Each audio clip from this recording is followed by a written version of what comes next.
کرنے کے لیے کھڑے ہوتے ہیں تو پہلے ذہن سکون کی طرف سفر کرنا شروع کر دیتا ہے۔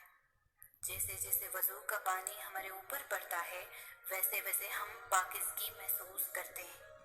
پھر ہم سکون قلب کو اپنے اندر اترتا ہوا محسوس کرتے ہیں۔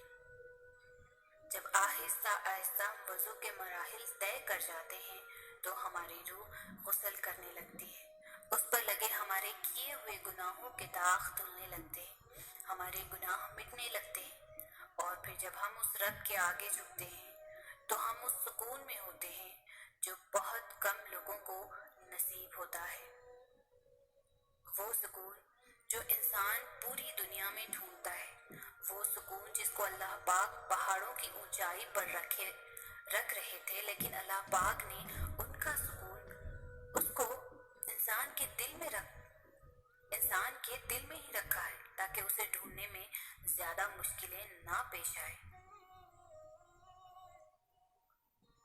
کیا ہمارے اعمال اس قابل ہیں کہ ہم سیدھا جنت میں ڈال دیا جائے؟ کیا ہمارے اعمال اس قابل بھی